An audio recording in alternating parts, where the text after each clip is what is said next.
친구들 안녕하세요. 통합사회 집 읽어주는 진행남입니다. 자, 오늘은요 여러분, 자연환경을 넘어서서 우리가 이 환경 안에 살아갈 때에 어떻게 하면 쾌적하고 안전하게 살아갈 수 있을까, 그리고 그 권리는 대체 무엇인가 여러분과 함께 살펴보려고 합니다. 자, 그 전에요 여러분과 영화 이야기를 한번 해보려고 합니다. 영화 더 임파서블이라고 하는 영화인데요. 자, 이 영화에서는 2013년 태국을 강타했던 대지진 해일을 기반으로 하고 있습니다. 그래서 이 지진 해일 안에서 한 가족이 뿔뿔이 흩어졌다가 다시 만나게 되는 그 여정을 담은 작품인데요. 많은 친구들이 알고 있더라고요.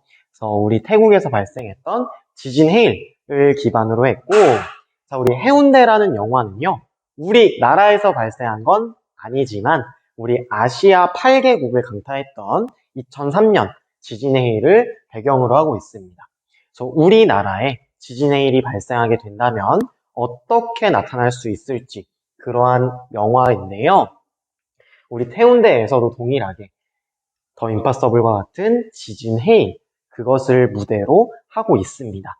우리 지진 해일이라고 한다면 지진이 발생하게 되면서 바다 쪽에서 밀려오는 거대한 파도잖아요. 즉, 자연현상인데 이 자연현상이 인간에게 영향을 미치는, 피해를 입히는 바로 자연재해입니다. 그래서 오늘은 자연재해를 보려고 합니다. 그럼 친구들, 우리나라는 지진으로부터 안전할까요? 안전하다고요? 네. 선생님도 어릴 때 학생 신분으로 있을 때에 얘들아, 우리나라는 지진으로부터 안전해. 왜냐하면 지진을 많이 못 겪어봤기 때문입니다. 그런데 여러분, 2018년 대수능이 왜 일주일 연기됐는지 다들 알고 있죠? 바로 경북을 중심으로 한 포항의 지진 때문입니다. 이 지진으로 인해서 수능이 미뤄지기도 했고요. 많은 사람들이 야, 우리나라 지진으로부터 안전한 거 아닌가 봐 깨닫기 시작했어요. 우리 과거 조선왕조실록에도요, 약 2천여 건의 지진 기록이 담겨 있습니다. 심지어는 규모 6.0 이상의 지진이 수없이 발생했다고 기록되어 있어요. 그만큼 우리나라는 지진으로부터 안전하지 않다라고 볼 수가 있겠고요. 친구들, 발해가 왜 멸망했을까요? 뭐 거란의 침입일 수도 있겠고요. 또 몇 가지 썰을 보자면 한반도가 폭발한 거 아니야? 야, 나라가 멸망했는데 어떻게 이렇게 자료가 없을 수 있어요? 한 번에 망하게 된 거야. 아마 화산 폭발이 아닐까? 라고 하는 학자들도 있지요. 그만큼 우리나라는요, 지진으로부터 안전하지 않다라는 것이고요. 더불어 이곳에 보니까 우리나라는 환태평양 조산대로부터 떨어져 있다라고 하는데, 과연 이 환태평양 조산대가 무엇인지 한번 보도록 할게요. 자, 우리 태평양 바다가 이렇게 자리를 하고 있고요. 자, 이 태평양을 동그랗게 싸고 있다. 반지와 같이 동그랗게 싸고 있다고 해서 이곳을 우리는 환태평양 조산대라고 합니다. 이 환태평양 조산대에서는요, 지진도 활발하고 화산 활동도 활발해서 이 땅은 뭔가 불 같아. 그래서 불의 고리라는 별명을 가지고 있습니다. 그래서 이곳에 위치한 일본에서는 수없이 많은 화산 폭발, 지진, 다양한 자연재해가 나타나고 있고요. 더불어 인도네시아, 자, 이쪽에 위치하고 있는 국가입니다. 우리 인도네시아에서도 갖가지 화산 폭발, 지진, 다양한 자연재해가 나타나고 있습니다. 그럼 우리가 이러한 자연재해 가운데에서 어떻게 하면 안전하게 살아갈 수 있을지 그걸 볼 거고요. 또 어떤 그림일까요, 친구들? 지금 한 소년이 있는데요. 아이스크림을 먹고 있습니다. 근데 아이스크림이 녹아서 점점 없어지고 있어요. 근데 이 아이스크림의 모양을 보니까 바로 지구 모양이다 라고 하는 것입니다. 그래서 지구가 인간들에 의해서 점점 뜨거워지고 결국엔 녹아서 없어지겠구나, 우리 인간들의 생태계가 망가지게 되겠구나 경고하는 그림입니다. 그래서 자연재해, 그리고 지구온난화에 대해서 볼 거고요. 이 안에서 어떻게 하면 안전하고 쾌적하게 살아갈 수 있을지 우리 국가의 노력과 시민의 노력으로 나누어서 살펴보도록 하겠습니다. 그럼 먼저 자연환경이 인간 생활에 주는 위협인데요. 바로 자연재해에 대한 설명입니다. 우리 자연재해는요, 태풍, 지진, 지진해일, 화산 폭발, 다양한 것이 있는데 대부분 자연환경입니다. 자연환경에서 벌어지는 자연 현상들이에요. 그런데 인간이 살아가다 보니까 이 자연 현상이 인간에게 피해를 끼치게 되는 거죠. 그러한 것들을 우리가 자연재해다라고 이야기하는 거예요. 그래서 원래라면 화산 폭발, 지진해일 자연 현상이었겠지만 인간에게 피해를 주다 보니 우린 이것을 자연재해라고 부르기로 했다라고 하는 것이죠. 그래서 우리 자연재해는요, 두 가지로 나눠볼 수가 있어요. 바로 기후 요인에 의한 자연재해와 지형 요인에 의한 자연재해입니다. 우리 기후 요소가 뭐가 있었죠? 선생님이 좋아하는 아이스크림, 바로 기강바가 있었죠. 자, 기강바, 기온, 강수, 바람에 걸친 그러한 자연재해들, 그리고 지형, 땅이 갈라지기도 하고 화산이 폭발하기도 하고 이러한 자연재해를 나눠보도록 할게요. 자, 지금 아스팔트가 녹은 것 같아요, 친구들. 와, 지금 이렇게 아스팔트가 녹을 정도로 굉장히 기온이 높다라고 볼 수가 있겠네요. 바로 기후 요인 중에서도 기온과 관련이 있는 폭염이라고 볼 수가 있겠고요. 우리 데프리카 들어봤나요, 친구들? 우리 대구도 40도를 넘어가면서 땅바닥에 계란을 터뜨렸을 때 계란이 있더라. 그리고 공사 현장에 있는 꽃갈콘이 흐물흐물하게 녹아버린 사진 본 적 있나요? 그만큼 데프리카 용어가 굉장히 많이 화두가 됐었는데요. 그만큼 폭염 살펴볼 수가 있겠고, 또 비가 많이 와서 우리 인간들의 거주 공간이 잠기게 되는 홍수 볼 수가 있겠고요. 또 비가 아니라 눈으로 내리게 된다면 폭설이라고 볼 수가 있겠고, 마지막 태풍이 휩쓸고 가면서 사람들의 집, 그리고 다양한 가축들, 그리고 자동차를 다 이렇게 몰고 가는 그러한 태풍까지 바로 기후 요인에 의한 자연재해다라고 볼 수가 있겠고요. 이번에는 지형 요인입니다. 자, 땅속에서 용암이 솟구쳐 오르는 화산 폭발을 들어볼 수가 있겠고, 땅이 쩍쩍 갈라지는 지진, 그리고 지진으로 끝나나요? 아니요. 지진 해일까지 덮치게 되겠죠. 그래서 이러한 지진 해일, 마지막 산사태까지 이러한 지형 요인에 의한 자연재해가 빗발치고 있습니다. 자, 그럼 우리 자연재해는 어떠한 특징이 있는지 한번 살펴보도록 할게요. 자, 자연재해는요, 정의에서 봤다시피 인명과 인간들의 재산상에 피해를 끼치게 되더라. 그래서 태풍이 한번 불게 되면요, 이 태풍 안에서 집이 망가지기도 하고 또 자동차가 파손되기도 하죠. 그리고 다양한 표지판들, 그리고 어떠한 기물들이 파손되게 되면서 인간의 재산 피해를 입히게 됩니다. 자, 그 다음 지리적 특성으로 인해서 자연재해는 특정 지역에서 반복적으로 발생을 하더라. 우리 대표적으로 태풍이 있잖아요.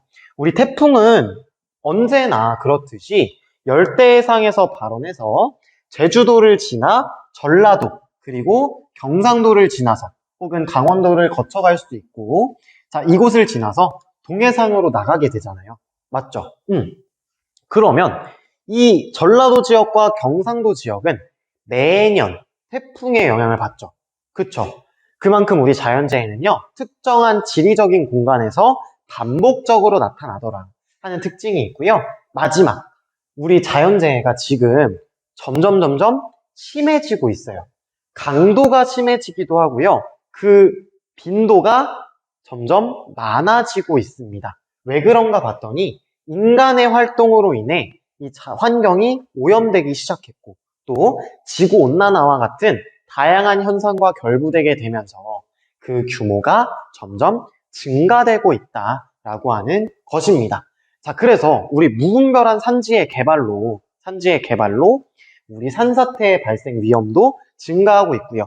그 규모와 빈도도 증가하고 있다라고 하는 것입니다. 지금 예로 한번 들어볼게요.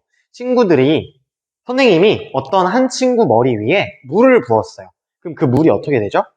일부는 머리에 흡수가 되고 나머지는 점점 바닥으로 떨어지게 되겠죠? 그러면 선생님이 이 친구의 머리를 모두 다 밀어버렸어요. 그러면 물을 부었을 때 이 물이 어떻게 돼요? 그대로 흘러가게 되겠죠. 그쵸? 산사태도 동일합니다. 자, 나무가 많이 있을 때는 이 나무가 흙들을 꽉 잡아줬는데 나무를 베어내다 보면 흙을 잡아줄 사람이 없어요.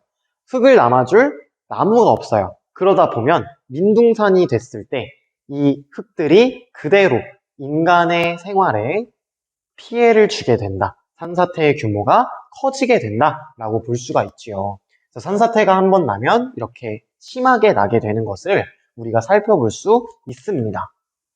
자, 그 다음요. 이 그림은 대체 무슨 그림일까요? 자유의 여신상이 누워 있는데 그 옆에 연도가 표기되어 있네요. 2030년, 40년, 50년.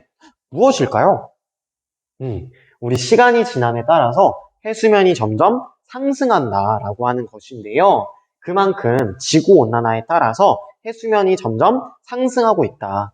결국에는 낮은 저지대가 다 물에 잠길 수 있다라고 하는 것이고요. 자, 여기서 보여주는 환경 문제는 당연히 지구 온난화에 해당을 하겠고, 온난화에 해당을 하겠고, 어떠한 영향이 있냐? 바로 이러한 영향이 있는데, 선생님과 지도를 보면서 혹은 사진을 보면서 살펴보도록 하겠습니다. 먼저 우리 지구온난화가 심화되게 되면서 당연히 자연재해의 빈도와 규모가 커지고 있다. 그 중에서도 태풍의 규모가 커지고 있는데요. 그로 인해 물에 잠기는 곳이 점점 많아지고 있다라고 하는 특징이 있겠고요. 기온이 점차 높아지게 되면서 빙하의 면적이 축소되고 있습니다. 자, 이곳은요, 미국 몬태나 국립공원, 빙하 국립공원이에요. 자, 1940년에는 이만큼 빙하가 덮여 있었는데요. 2008년에는 어떠한 모습이냐? 바로 빙하를 볼 수 없을 정도로, 진짜 얼마 보지도 못하겠죠, 친구들. 그만큼 지구온난화가 굉장히 빠르게 나타나고 있다라고 하는 것입니다. 그럼 친구들, 이 빙하 위에 살고 있었던, 그렇죠, 북극곰 혹은 펭귄과 같은 이러한 동물들이 보금자리를 잃어가게 됩니다. 그래서 이렇게 북극곰들이 어디로 가지 못하는 옴짝달싹한 상황도 볼 수가 있고요. 자, 이러한 빙하의 물들이 어디로 포함이 돼요? 해수면으로 점차 포함이 되게 되겠죠. 그러다 보니까 해수면이 상승하게 되면서 저지대에 있는 국가들이 잠기게 되더라. 그래서 우리 투발루라고 하는 국가인데요. 우리 투발루는 도로가 잠기는 현상도 볼 수가 있고요. 더불어 정말 기후 위기가 심각해지면서 우리 기후 연설을 이렇게 반바지를 입고 또 물에 찬 것을 보여주면서 기후 연설을 이어가고 있습니다. 그만큼 기후 위기가 들이닥쳤다. 친구들이 관심을 갖고 우리 지구 온난화를 해결해 나가야 된다라고 하는 것이고요. 자, 우리 얼마 전까지 약 2, 3주 전까지는 굉장히 추웠어요. 근데 지금 어때요? 덥기도 하고요, 친구들. 아침엔 또 춥죠? 아침엔 추운데 낮엔 또 더워. 이러한 이상기후들이 반복되고 있고요. 점차 우리의 여름이 점점 길어지고 있다라는 특성을 보이고 있습니다. 그만큼 우리 지구가 아파하고 있다라고 하는 것입니다. 그래서 우리 이상기후가 심화되고 있고요. 그만큼 지구온난화가 가속화되고 있습니다. 그럼 그 안에서 우리 인간들은 어떻게 안전하고 쾌적하게 살아갈 수 있을까? 안전권과 환경권을 보장하는 헌법을 먼저 살펴보도록 할게요. 자, 헌법 제34조를 보도록 하겠습니다. 국가는 재해를 예방하고 그 위험으로부터 국민을 보호하기 위해 노력해야 한다라고 나와 있는데요. 즉, 국민들이 위험으로부터 빠져나와서 안전해야 한다라고 하는 것입니다. 그래서 우리 헌법 제34조는 안전권에 해당한다고 볼 수가 있겠고요. 제35조를 보도록 할게요. 모든 국민은 건강하고 쾌적한 환경에서 생활할 권리를 가지며 국가와 국민은 환경 보전을 위하여 노력하여야 한다. 즉, 환경을 쾌적하게 해줘야 하고 이 환경 보전을 위해 국가는 노력해야 돼 라고 하는 것이죠. 그렇기 때문에 이것은 바로 환경권에 해당을 한다. 그래서 안전권과 환경권에 대해서 살펴보도록 하겠습니다. 자, 이것을 쟁취하기 위해 우리 국가는 어떠한 노력을 하고 있냐? 바로 예보 체계를 구축하고 있습니다. 지금 혹시 기상청 사람들, 선생님이 또 이야기를 꺼내네요. 기상청 사람들을 보면요, 이러한 모습을 볼 수가 있어요.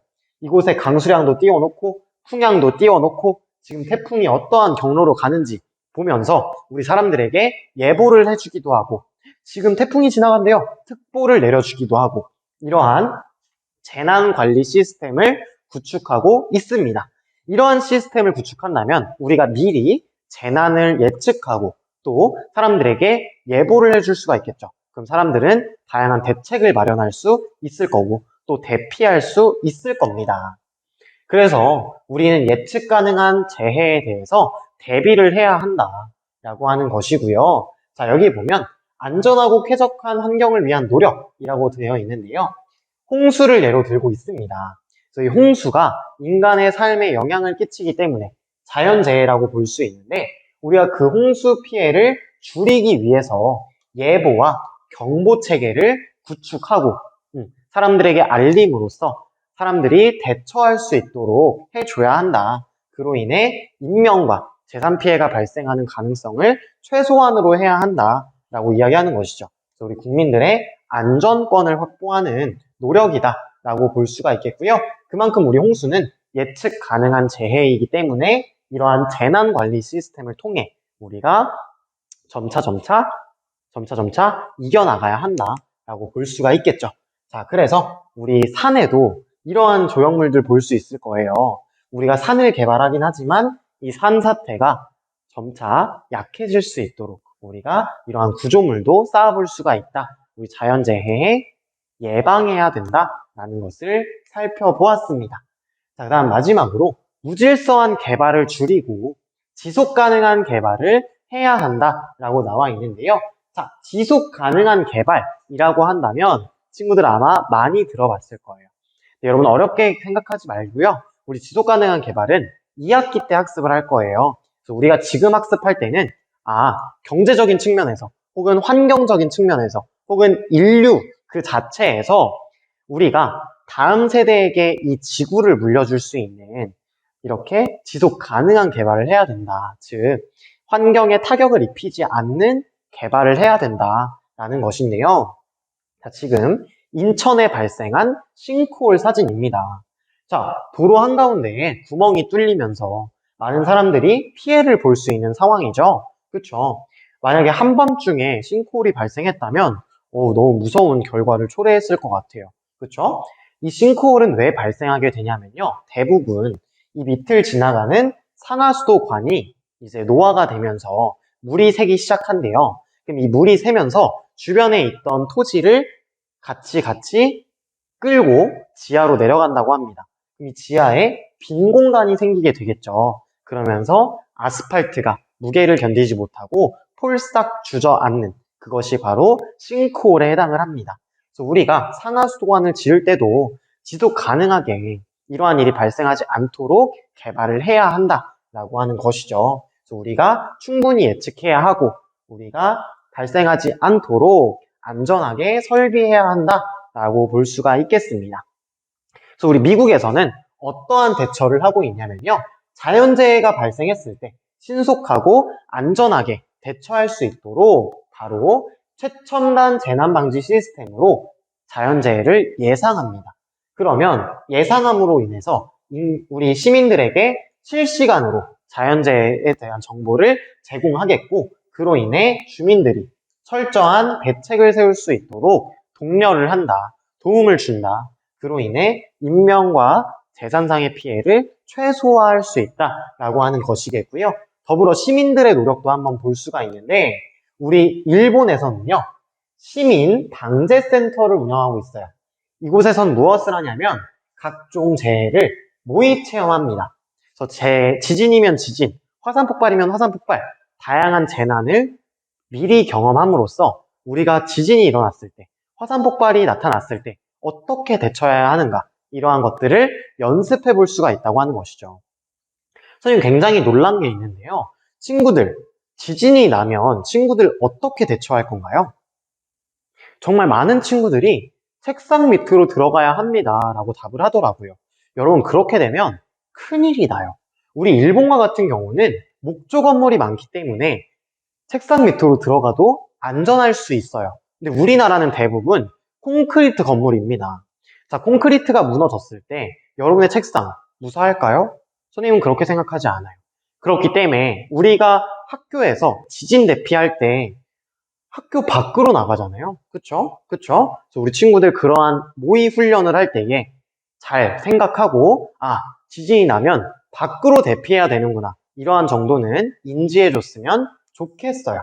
그래서 이러한 것들 살펴볼 수가 있었다. 그래서 시민들이 잘 참여해 주는 것, 그것 또한 시민의 노력이다 라고 볼 수가 있겠고요. 우리 인간들이, 우리 시민들이 재난 대피에 적극적으로 참여하면서 위기 대응 능력을 향상시킬 수 있다라고 하는 것이죠. 그래서 여기까지 살펴봤고요. 선생님이 굉장히 좋아하는 드라마입니다. 기상청 사람들, 요즘에도 꾸준히 보고 있는데요. 우리 기상청 하면 우리 친구들이 조금 좋지 않은 이야기를 많이 하더라고요. 뭐 구라청, 뭐 기상청 체육대회에는 뭐 비가 온다, 뭐 이런 말을 많이 하는데, 그만큼 우리 기상청이 날씨를 예보함에 있어서 가끔 실수를 하기도 하잖아요. 그런데 우리나라는요, 친구들, 정말 많은 산맥이 있고 또 그 산맥들 말고도 다양한 지역들이 분포하고 있거든요. 그래서 우리나라는 기상을 예측하기가 굉장히 어려운 구조입니다. 그래서 우리 기상청 사람들을 조금이나마 이해를 해줘야 된다라고 생각을 하고요. 선생님이 기상청 사람들을 보다 보니까 그러한 대사가 있더라고요. 틀린 오보를 내더라도 사람들이 다치지 않는다면 그걸로 되었다. 그래서 일부러 오보를 낸다, 뭐 그러한 말도 있더라고요. 그래서 우리 친구들 너무 기상청을 욕하지 말고요. 우리는 기후도 학습했고 오늘 자연재해도 학습을 했습니다. 그러면 우리가 직접 지금 자연재해가 올 것 같은데?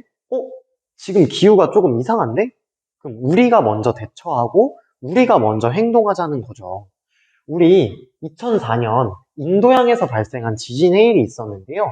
많은 지역에서 피해를 봤지만 우리 타이의 푸켓은 그렇지 않았습니다. 무슨 일이었냐? 바로 11세의 영국인 소녀가 해안에 거품이 일고 있어요. 어머니, 아버지, 지금 거품이 있는 것으로 봐서 지진 해일이 올 것 같습니다. 이렇게 예견을 하고 많은 사람들을 대피시켰다고 합니다. 그럼으로써 인명피해가 최소화되었다라고 하는 이야기인데요. 우리 친구들도 자연재해를 배웠고 기후를 배운 만큼 우리가 직접 대처하는 자세를 가져봤으면 좋겠습니다. 자, 우리 친구들 오늘도 너무 고생 많았고요. 자연환경을 넘어서 우리 다음 시간에는 관점에 대해서 살펴보도록 하겠습니다. 오늘 너무너무 고생 많았습니다. 자, 고생했어요, 친구들. 다음 시간에 만나요. 안녕.